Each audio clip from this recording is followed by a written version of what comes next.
Hello, everyone. Welcome back to Line Change, the NHL betting podcast from the Action Network. My name is Michael Leboff. Joining me, as always, are Nick Martin and Tim Kalinowski, and we are going to preview a 9-game slate on Thursday night. It starts early, actually. Matinee for us here in the States because the Wings and Senators are playing overseas. We'll get to that game in just a bit. But we start, as always, with our favorite underdogs. Tim, the floor is yours. I think you have the most interesting underdog of the three of us today. Yeah, boy, oh boy. The New Jersey Devils, the reeling New Jersey Devils. I have them as my dog in the plus 120, 130 range here, playing Pittsburgh. Hey, Pittsburgh, they're on a heater. They've won 5 in a row. The Devils, they've lost 4 of 5. Obviously, this has to do with Hischier and Hughes being out. But I just think that these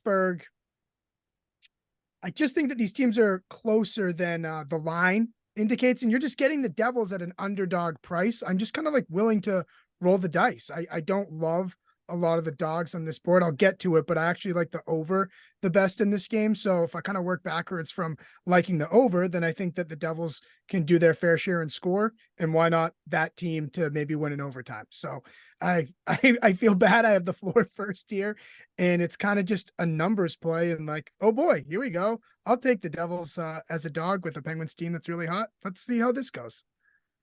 Yeah, I'm with you. I think that the Devils are the right side here. They're coming off an ugly loss in Winnipeg, in which Lindy Ruff said that their defensive zone coverage was pretty good.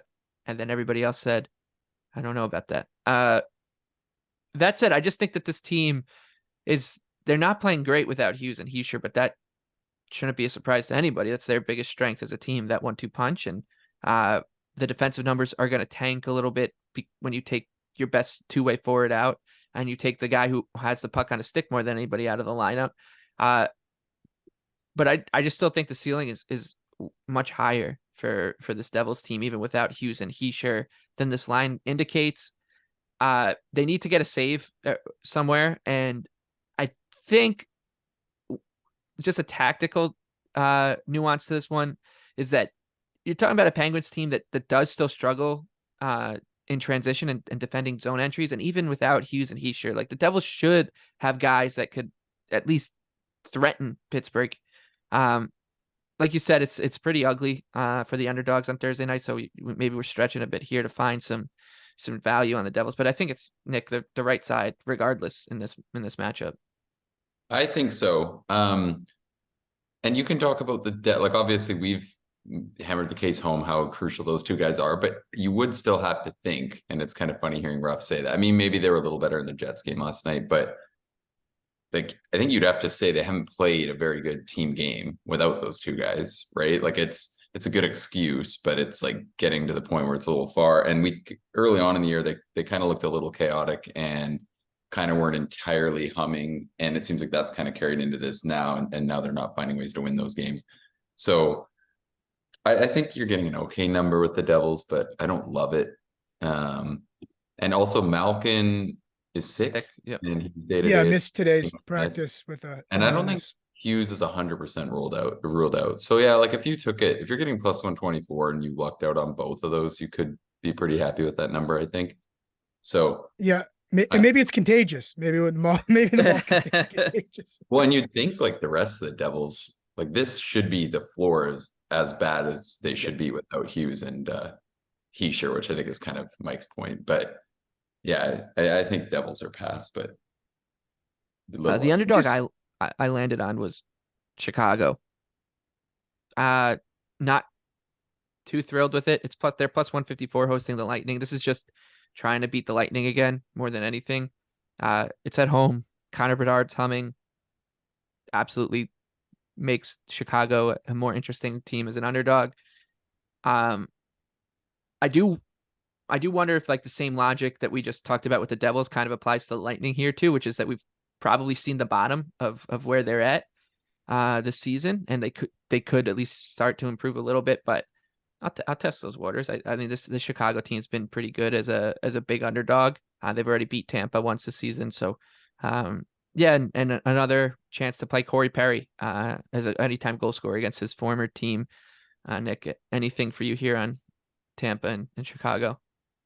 Yeah, the one that I kind of had circled that I'm going to be hoping to see if I can get plus 130 or better is Kucherov over 1.5 points. We'll see where it is. I mean, it's a high total and he's been cooking, so it might be just not there. But I think this is a good spot to target him bouncing back and playing big minutes and kind of carrying them to a win as we've seen.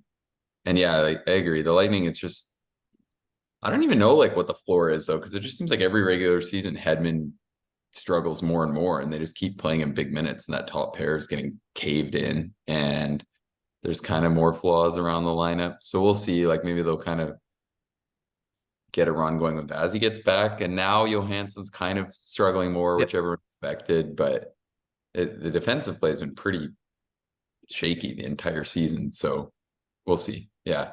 I don't hate your case here. I kind of just like targeting. I mean, the over was a horrible call in that game the other night, but I still feel like it's a good play on Tampa games right now when like they're just so weak defensively and their stars are going and you're playing the Hawks. Like, are they going to shut down Cooch and Point in the power play? I don't know. So I think those are kind of the angles I'm flirting with here. No Taylor Hall sounds like. So that's a big thing in terms of you have to have I feel like you have to have the depth to make Tampa really feel it, especially on the back end. Like, the Chicago's obviously not a very deep team, but I worry about Tampa because without Vasilevsky, and when I said like 2 weeks ago, hey, they've been surprisingly good without Vasilevsky, but they've kind of just no-showed in a lot of games this year. And that's really surprising to me. Like, you can point to the defense and, oh yeah, like it looks different when you don't have, McDonough and Hedman and, that deadly group on defense, but I just don't like their vibe in terms of how they've been kind of laying eggs. Like, it's not like they've been outscored and you can say, okay, yeah, it's the goaltending and the defense, right? Am I wrong? No, I don't think so. It's actually an interesting point. I wonder if that's a strategy to explore with the Lightning. Is like if you are going to take them on, you might as well back them to lose it a blowout, because it does seem to be a rain it pours, and they're so conditioned to like save and conserve energy over an 82 game season and to like coast. So if they go down like 4-0 in a game, they're probably like, yeah, all right, like gotta just keep the legs fresh for the marathon. So it is something interesting to keep in mind for this one.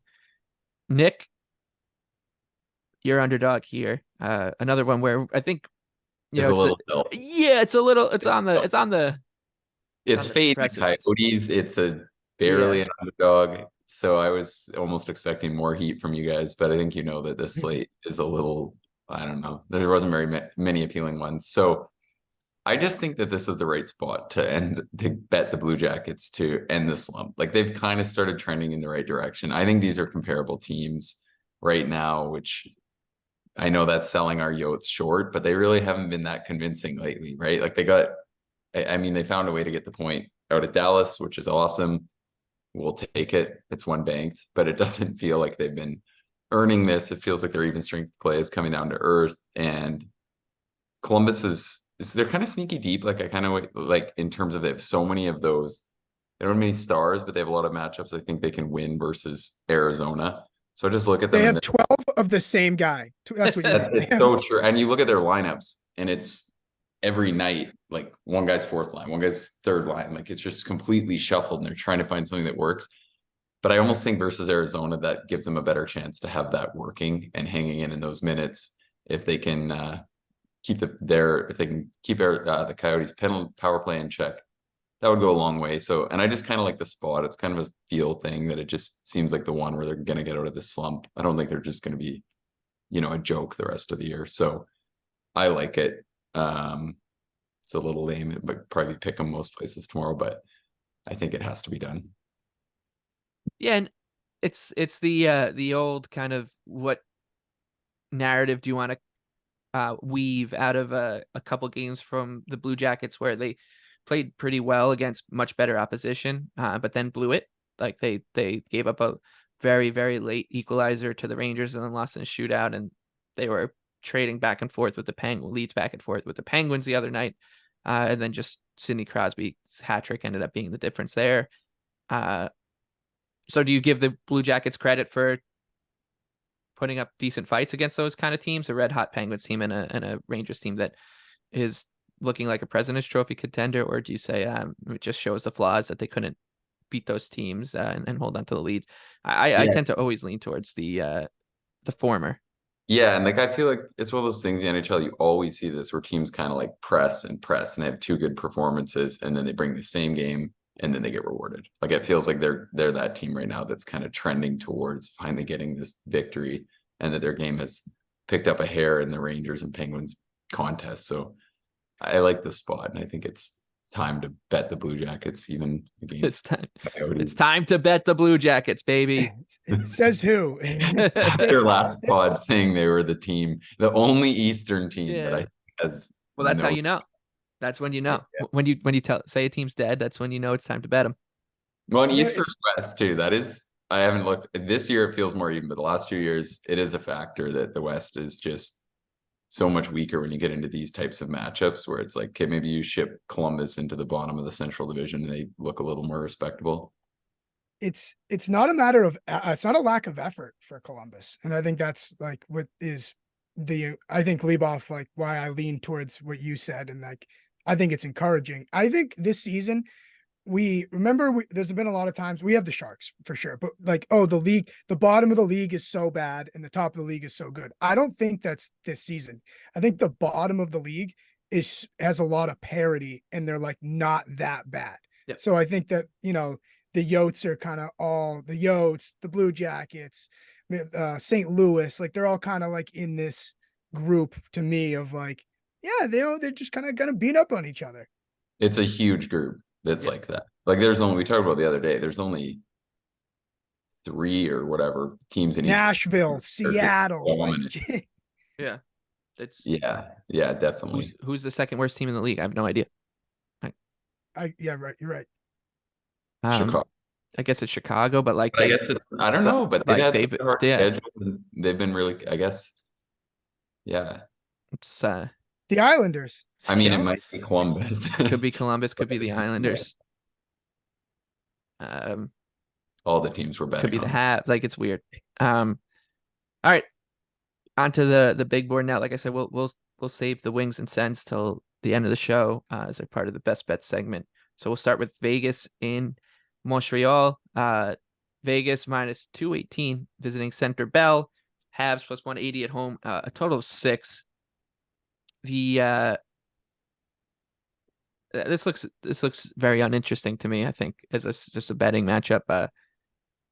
We've talked a lot about the Habs defensive struggles. We've talked about how the Knights are doing a good job winning games that are 50-50 or even 60-40 in their favor and getting out. They are coming off a loss the other night. Yeah, they coming off a loss. You don't get to win every one like that. Yeah, Charlie Lindgren was great in goal for the Caps, and they end up on the wrong side of a 3-0 scoreline. Nick, any thoughts here, Vegas and Montreal?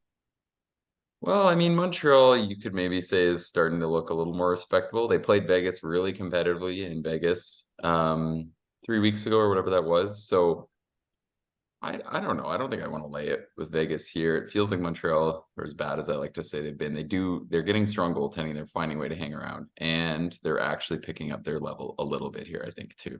Like that Flames game, they played pretty well, and I never liked that spot for them. I think Calgary's coming around. So I don't know. I feel like they've shown enough recently that I don't just want to fade them as a big underdog here. They've done such a good job hanging around in games, and goaltending's good. Goaltending's great, goes a long way, and yeah, I just looks pretty fair. Tim, anything here? Yeah, I mean, Vegas all of a sudden lost 3 of 5, so Montreal's lost 2 in a row, but they're going to lose 2 in a row an awful lot this year. I would have no problem with someone who wanted to take Vegas on the puck line or 3-way, because they're gonna I think they the loss at Washington got their attention a little bit. I think we can expect it to kind of get their attention a little bit. And can Montreal hang on for dear life? Look, the goaltending's been good, but it's gonna be no play for me. But if someone had that take, I wouldn't be pushing back against them. Islanders and Kraken, both teams are going to be on the second night of a back-to-back and traveling. Seattle coming from Edmonton, Islanders coming from Vancouver. We're recording this on Wednesday before those games. But we do know that we'll see Semyon Varlamov in goal for this one for the Islanders. I think Grubauer for the Kraken. Distinct goaltending advantage for the Islanders. I think we talked a lot about them before the Canucks game, that they're playing fine for better than you'd expect out of a team that's riding this losing streak. I think they're like 58, 59% of terms of the expected goals at 5-on-5 over their last 4 games, all losses. And they have a -6 goal differential in that span at 5-on-5. So you'd expect some bounce back, but I think these teams are similarly constructed deep with like out major weaknesses, like in any line or whatever, and defensive pair, but they don't have the players that can just grab a team like Nick was talking about with Kucherov before. Not a bad overtime bet. I don't think, even with Seattle's defensive issues, but that'd be the only way I'd lean here, Nick, is a play on this one to go past regulation. Yeah, I like your thoughts there. I think they're pretty comparable teams. That's being pretty fairly reflected in the number, I think. And for me, I didn't really have anything interesting to touch on here. And maybe I'll change my thoughts a little bit on how tonight's games go, but it seems right. Leboff, is it better or worse to play the Islanders against Seattle if the Islanders beat Vancouver the night before? Do you think that's better or worse for their case? I think they look like Nick was talking about the Blue Jackets, a team that's like playing better and just need that win to break through. I feel like the Islanders are in a similar spot, and I feel like they would be buoyant after a win rather than continue to press. I've seen this team go through plenty of long losing streaks over the past couple seasons, and once they do get that one, it does seem to lead to more. So that's just more fan speak than anything else. Yeah, and I feel like something like that, like if they have a convincing good win, you're going to be happy to bet them again. It's not like you're going to be that worried about a letdown, are you? Like they're a zillion points out of the playoffs behind 6 teams. Like like they're gonna. I'm not too worried about that. It's not like one of these things where we're trying to handicap the Lightning playing like the Sharks and they're 30 points up, like some of the seasons we've had recently. So I feel like it's just one of those things where more so just like I kind of want to see them continue to play well as a team. Yep. Whereas like another ugly one, I don't know if I could convince myself on this like coming around and do narrative that I think I'm liking prior to this Vancouver game.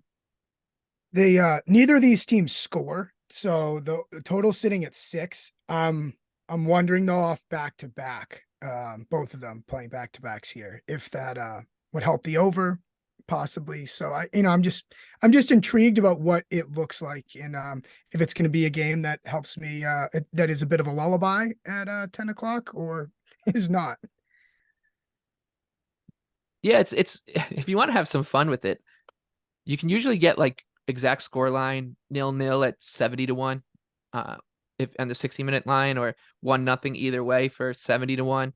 The Islanders are no strangers to those kind of games. They beat the Blue Jackets 2-0. They beat the Coyotes 1-0 already this season. So I wouldn't hate those long shot looks at all, come to think of it. Blues and Sharks now. This one at the Shark Tank. St. Louis laying -180, the Sharks +150, and a total of 6. Honestly, I would be close. I can't believe I'm saying this, but I would much rather play the Blues here than the Sharks. Nick, what about you? Yeah, I agree. I think they've been quite sharp. Like their underlying results are good. They're getting good goaltending. Basically, my only knock on them was I was so wrong about how this roster will perform defensively, but that just continues to be a bad take. So I agree. I don't really want to, like, it's not the greatest number, but I still think it's Blues or nothing. It feels like they're going. And yeah, I think you were thinking this, the Buchnevich angle. I like that. That top line is starting to hum. Him and Robert Thomas are on fire. Robert Thomas is quietly really tearing it up. So yeah, I agree. It feels like one of those ones, like you know they're going in there needing these 2 points. They've got the good vibes. They're playing with good structure. I'm not like worried that they're in a place where they, take this one too lightly or anything like that. And maybe they're just kind of still flying a little bit under the radar to be minus 180 here. Like if you compare what some of the teams have been recently. And I think it's fair to kind of upgrade the Blues a little bit here. Like I definitely not entirely convinced that we're going to be so right about them. Yeah. I'm going to put a bunch of caveats on this. If we get Binnington and Blackwood, I'll play the under. I think that's my plan. If we get that, I'll end up playing it. I see a 6.5 on the board right now. It's juiced, but I don't want to take it under quite yet. I want to make sure we get the goaltending. I think that's fair. Keep this Binnington story is something else. And I think the Blues, as Nick said, they're flying under the radar and on the mainstream level, but something that the bettors obviously pay attention to, because you got to pay attention to every team. And I'm interested to see when, let's say they win this game and do all right over the weekend, when people start being like, yeah, this is something going on here. Because that's usually when it's time to start betting against them. Yeah, I said I thought they sucked a week ago, and then they have won 4 or 5. So we all thought they were going to be bad. I mean, when we looked at the wooden spoon market to finish last place overall before the season, I was like, if you got to play a long shot here, I think the Blues are the only viable option. And a lot of that had to the Preds out there too. Yeah, that's true. We did throw the Preds, but like the number be looking okay if the Sharks didn't exist, right? But a lot of it was based on St. Louis had so much circus potential from the goalie on out, and they've just not been a circus. It's also crazy the Preds are 5-10. I'm going to throw that out there. It felt like they were really competing there for a bit. All of a sudden you look and Soros, he's been brutal.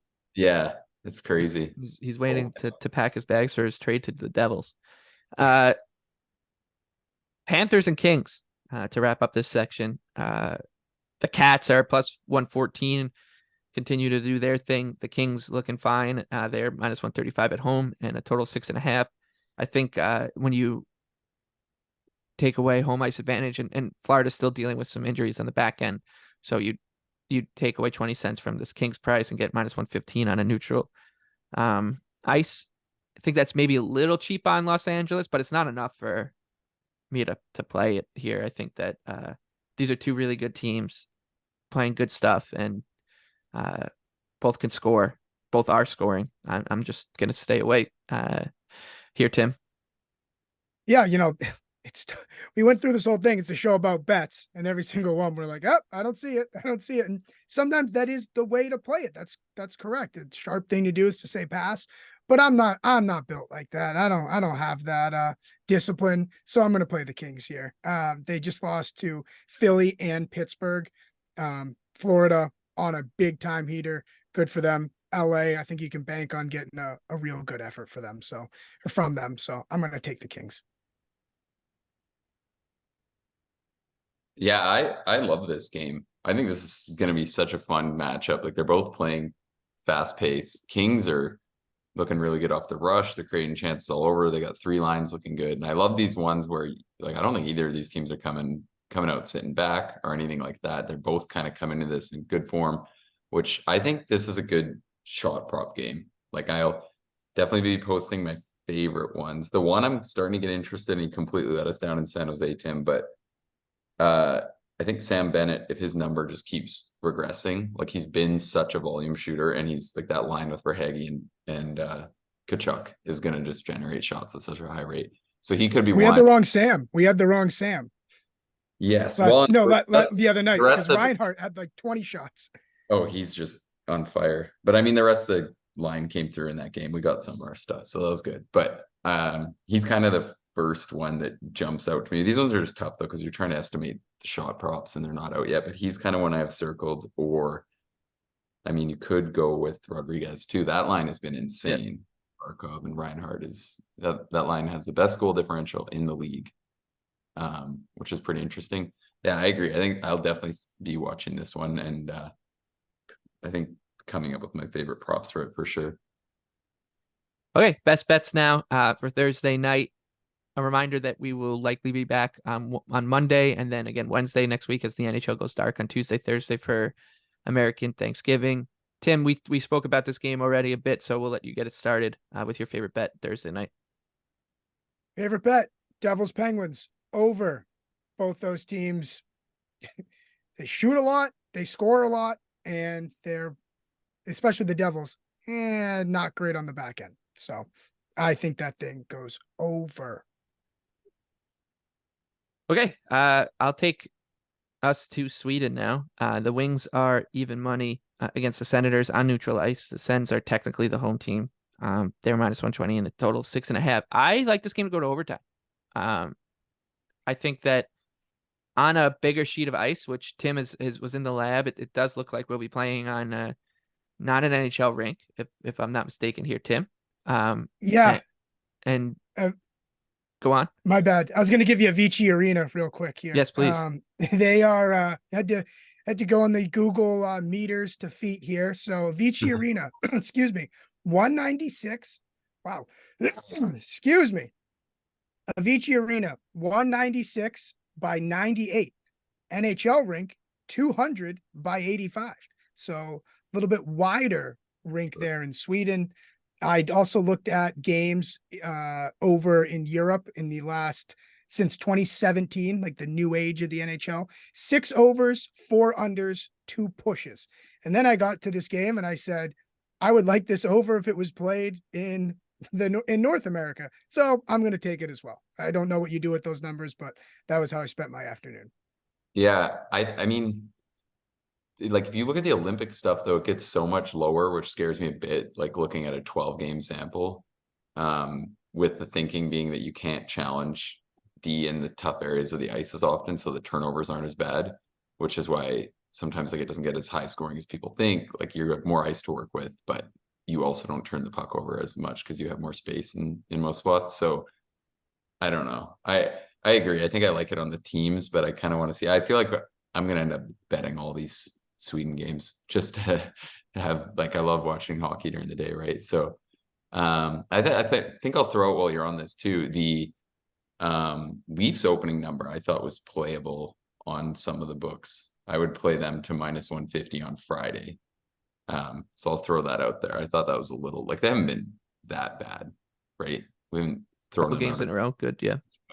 It's a good. They need this trip, and gotta come on, Nylander props. I knew you were gonna. Right? I was gonna say everyone's gonna. Like, I bet his shot prop will open up at like 3.5 minus 130 and get to like minus 160 everywhere because everyone's gonna be slamming it. But I mean, yeah, I don't hate it. It'd be quite a letdown if he had his first pointless game of the year. Yeah. Yeah, I think this game ends up being tight just because of what Nick said, right? Like, the Red Wings have been all right defensively. The Sens, no, but it should be a little bit easier on them to keep things tidy. Could be a little just like a funky game. I don't think that either one of these teams is really gonna threaten to run away with it. So yeah, I think this is a good chance to take an overtime bet. And as Nick said, this game's going to attract more betting action than most NHL games, maybe all season, because it's on during the day. And in that case, a lot of times the bets that nobody really just thinks of off top of the head are going to be the ones that end up providing the most value and you get the best numbers on. And I don't think there are very, very many people out there, maybe outside of this audience, that are thinking, let me bet the Europe game, the standalone matinee. Only thing to bet during the day besides the Grand Slam of darts, which is also going on at plus 360. So I'll be there rooting for a 60-minute draw between the Wings and the Senators. All right, Nick, you can round out the show here. Let's do it. I'm going back on the Calgary Flames. Your boys threw for us in Montreal. And what was my favorite part about it was I don't even think they really played to their number. Probably wasn't a great bet, really, considering the way the game went. But I still just think this team has played 5 really good games in a row. They look structured. I know there's a lot of shit going on with the team, but they haven't quit. And I like where the blue line is at. We just saw Markstrom play awesome, which is huge. I mean, really, as long as they don't slide Vladar in here, which I don't know why they would, because I thought Wolf was great. And you have to ride Markstrom after that. But anyways, they're catching Vancouver on a back-to-back. I think they can make it really tough on them. I feel like it's like one of those scheduled wins and it's just a good time to kind of ride them to keep, feeling out this kind of better play. So yeah, I think the Flames down to minus 135 is a play for me in this matchup. And to comment again on the Canucks too, like they're playing good. They're playing good hockey, but their record's inflated. Like that's, I think, just the reality of it. And this just feels like a spot where we can take advantage of that and kind of try to buy on Calgary right now. Yeah, I like the Flames too.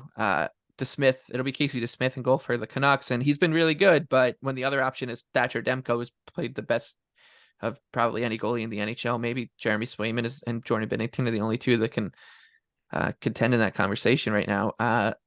That it's still a drop off. So yeah, I like Calgary. They're playing well, and at some point too, like you're Casey DeSmith is going to again goaltending sort of predict, but you think he's got to come down to earth. And we're seeing with these Tampa guys, like Johansson just came down to earth, and eventually it just feels like you're not just going to get this kind of level from him.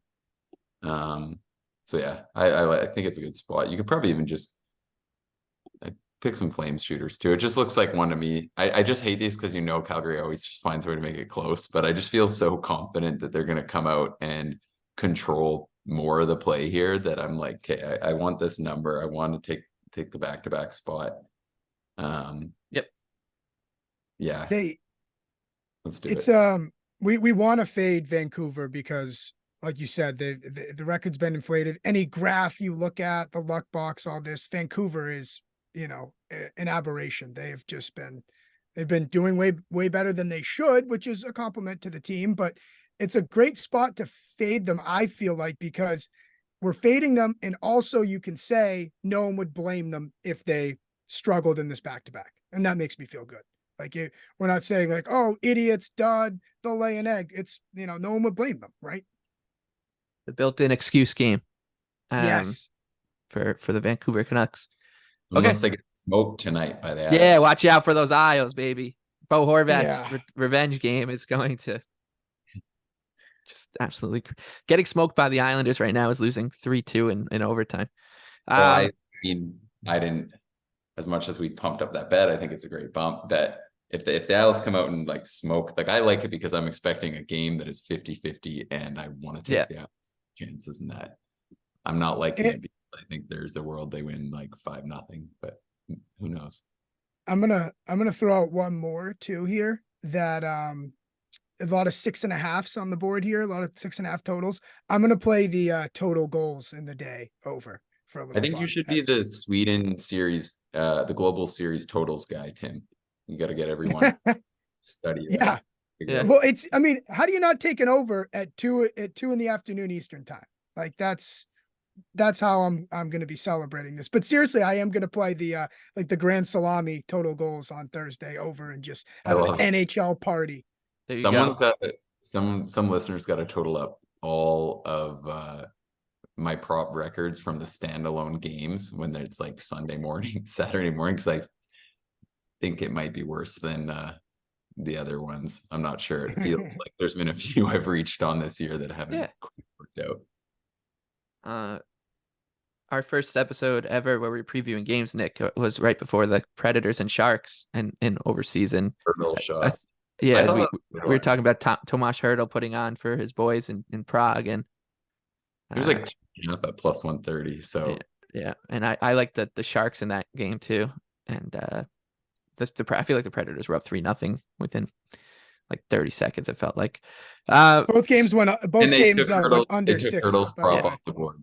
I forgot that. Yeah, Hertl would have got to 3 and they took it away. That was a terrible start to the year. Well, we're still here, and we will be back again next week for a shortened week for us. It'll be Monday, Wednesday, most likely, with the holidays. So we'll see you then. Until then, best of luck with all your bets tonight and through the weekend. And thank you for listening. Please rate, review, and subscribe. And tip of the cap to our producer, Noah, as well. For Nick Martin and Tim Kalinowski, I'm Michael Leboff. We'll see you next time.